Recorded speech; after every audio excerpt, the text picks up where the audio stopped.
Yoho, apa kabar nakama semuanya? Semoga nakama baik-baik saja.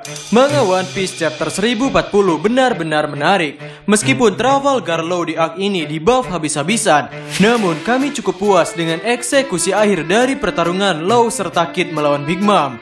Apalagi sebuah kata-kata terakhir Big Mom yang berkaitan dengan Goldie Roger. Hal ini membuat kekalahan Big Mom terlihat menjadi sangat epik. Dan hal yang akan kita bicarakan kali ini adalah Yonko dan keputusasaan. Jadi, tanpa basa-basi lagi, langsung saja mari kita mulai.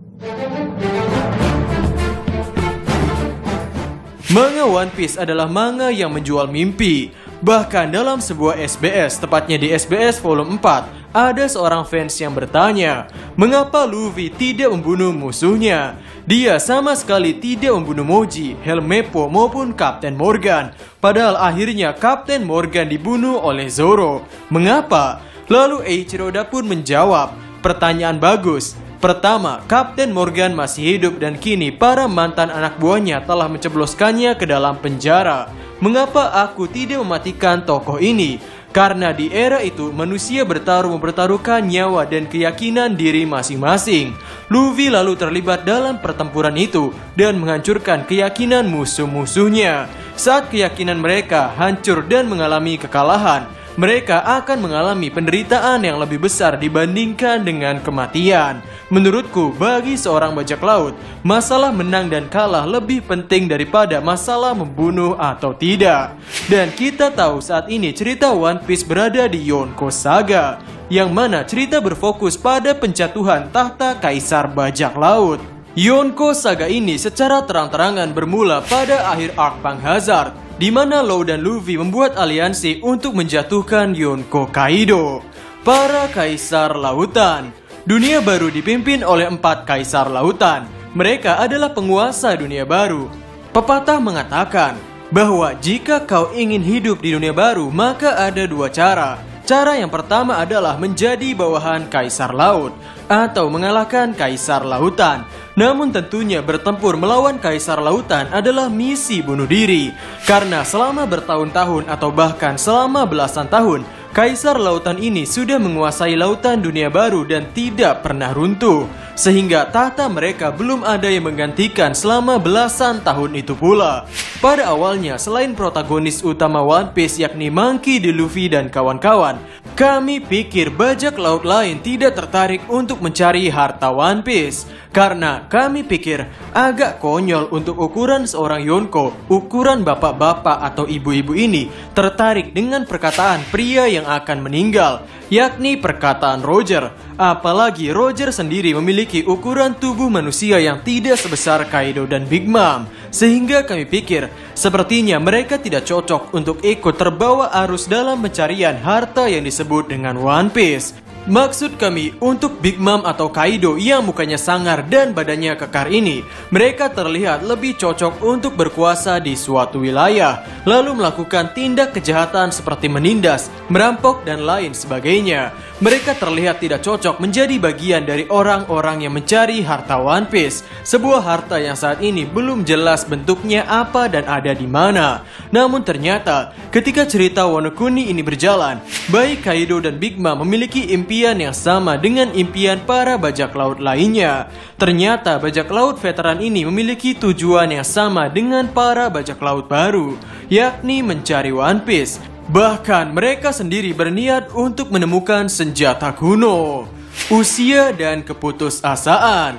Dulu ketika kami masih kecil, kami tidak terlalu mengerti dengan perkataan, usia kamu masih muda, perjalanan kamu masih panjang. Ya, jujur saja, pasti quote seperti ini cukup sering berseliweran di telinga kita. Biasanya orang yang mengatakan hal ini adalah orang-orang tua yang mengatakan ini pada anak muda. Ketika kami mulai beranjak dewasa, kami semakin memahami kata-kata tersebut. Kata-kata ini poin terbesarnya ternyata bukan pada kalimatnya, tapi pada hal yang tidak dikatakannya. Anak usia muda memang memiliki perjalanan yang masih panjang. Namun bagi mereka yang sudah tua, Perjalanan mereka tinggal menunggu waktu saja untuk berhenti. Anak muda masih memiliki semangat yang tinggi, masih sangat berhak untuk memiliki mimpi yang besar karena fisik mereka mumpuni. Waktu mereka juga masih sangat panjang dan perjalanan mereka masih panjang. Sedangkan para orang tua bisa dikatakan bahwa ketika manusia semakin berumur, maka hal yang bisa mereka impikan juga semakin terbatas. Ya, mudahnya ketika kita kecil, kita selalu berhayal atau bermimpi tentang hal-hal yang di luar logika. Seperti bisa terbang, bisa memiliki pukulan super, atau mungkin memiliki sepeda terkencang yang memiliki efek listrik. Tapi ketika kita beranjak dewasa, kita semakin menyadari dengan yang namanya kenyataan, bahwa pemikiran-pemikiran tadi hanyalah sebuah omong kosong yang tidak mungkin terjadi. Dan hal yang sama berlaku juga pada mimpi. Ketika kita semakin beranjak dewasa, mimpi kita menjadi semakin terbatas. Hal ini terjadi karena logika dan kenyataan yang ikut berkembang dengan umur kita. Ditambah lagi, dengan semangat kita yang tidak semembakar ketika muda ataupun fisik yang sudah tidak sekuat ketika masih muda. Dan hal yang sama berlaku pada cerita manga One Piece itu sendiri. Eiichiro Oda secara tersirat menggambarkan perbedaan para generasi baru dengan generasi lama, yakni Supernova dengan Yonko.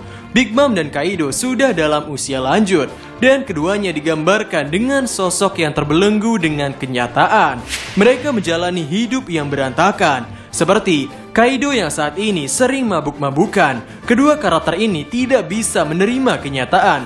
Mereka terbelenggu akan penyesalan dan mencoba menyalahkan masalah mereka pada orang lain. Kedua orang ini memiliki masalah besar dengan menerima nasib yang telah diberikan kehidupan kepada mereka, dan mengharapkan dunia untuk secara paksa membungkuk untuk memperbaiki masalah mereka.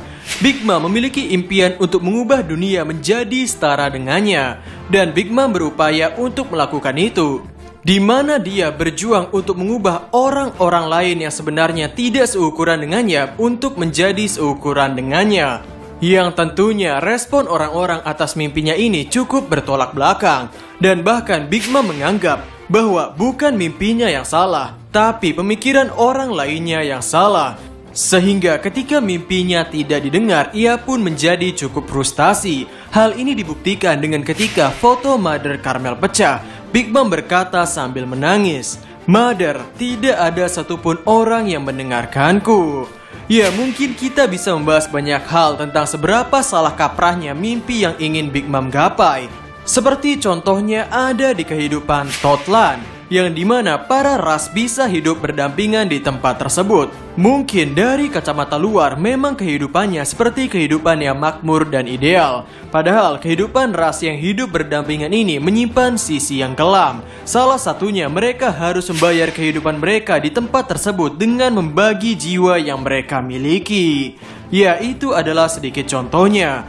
Lalu pada kasus Kaido, di saat Kaido sedang mabuk, ia sempat berkata, "Aku sudah memberikan semua yang aku punya, tapi aku pikir itu tidak ditakdirkan untuk terjadi." Ya, Kaido mengatakan hal ini di chapter 1037. Chapter itu juga menjadi chapter di mana Kaido mengatakan bahwa setengah kastil di pulau ini hancur. Aku tidak berguna, sepertinya aku bahkan tak bisa melindungi kastil ini. Ya, dari perkataan Kaido ketika mabuk ini, sepertinya Kaido memiliki masalah hidup yang cukup berat. Dan bisa jadi alasan kenapa Kaido melakukan bunuh diri serta mendeklarasikan perang adalah bentuk keputusasaan atas kehidupan yang ia terima. Hal ini sama seperti ketika Big Mom dikalahkan oleh Law dan Kid, di mana Big Mom menyalahkan keadaan yang ia hadapi saat ini pada orang yang bernama Goldie Roger. Dan ketika manusia gagal menggapai mimpinya, lalu menyalahkannya pada orang lain, maka ini adalah bentuk keputusasaan yang paling menyedihkan, karena manusia tersebut tidak mampu untuk menerima kegagalan mereka sendiri. Ada kontras tambahan yang dibuat oleh Eiichiro Oda antara generasi baru dengan generasi lama dalam soal kepemimpinan. Orang-orang seperti Law dan Kid memiliki kepercayaan diri yang nyata, kepositifan diri yang nyata, dan keberanian untuk membuktikan dengan loyalitas yang telah mereka buat bersama kru bajak laut mereka. Sementara itu, Big Mom mendapatkan kekuatannya dengan cara pemaksaan. hal ini ditekankan secara terang-terangan hingga akhir hayatnya, di mana Big Mom akan menggunakan teknik soul focus pada orang-orang di sekitarnya, yang mana Trafalgar Law mematikan perkataan tidak masuk akal Big Mom dengan menggunakan teknik Air Room, yang secara langsung ini menunjukkan kepada dunia bahwa dunia tidak harus mendengar perkataannya, dan Kid sendiri berkomentar bahwa tidak ada yang perlu ditakuti dari nenek-nenek yang akan mati, yang kemudian Kid menembakkan serangan hingga membuat Big Mom jatuh ke lubang Wano Kuni. Sebetulnya kekalahan Big Mom ini memiliki unsur tersirat, di mana Big Mom ditembak dari ketinggian, yakni Onigashima yang sedang melayang, lalu ia turun hingga ke lubang yang ada di Wano Kuni dan meledak. Ini seolah-olah mengatakan bahwa sang kaisar lautan yang maha tinggi ini kini sudah diturunkan dan bahkan dimakamkan, termasuk dengan mimpinya yang ikut hancur dalam ledakan dan menjadi debu. Ya, kekalahannya cukup tragis. Seorang Yonko yang semasa hidupnya bisa mendapatkan kekuatan dengan cara memberikan perintah seperti life focus ini, malah mati dengan cara yang sama sekali tidak menghasilkan suara. Jangankan memberikan perintah untuk menolongnya, ia sendiri tidak bisa meminta sebuah pertolongan. Bahkan ia tidak bisa mendengar suaranya sendiri serta semua hal yang ia sentuh. Inilah kenapa kami mengatakan bahwa meskipun Law di buff habis-habisan di arc Wano Kuni ini, kami sangat menyukai eksekusi dari pertarungan mereka bertiga, karena ada banyak unsur yang menarik yang hadir dalam kekalahan Big Mom ini. Maka kesimpulannya, Big Mom dan Kaido adalah orang-orang yang memiliki mimpi, namun takdir sepertinya tidak memberikan mimpi mereka menjadi nyata, yang akhirnya membuat kedua karakter ini menjadi karakter yang kita kenal sekarang. Kaido yang menjadi mabuk-mabukan, Kaido yang berniat membuat perang besar dunia, dan Kaido yang hobi bunuh diri.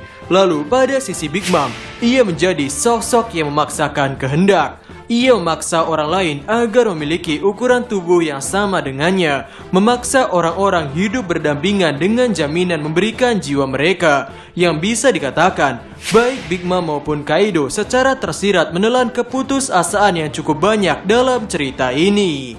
Sehingga itu saja video untuk hari ini. Bagaimana menurut nakama semuanya? Jadi, kami Diskusope dan terima kasih banyak.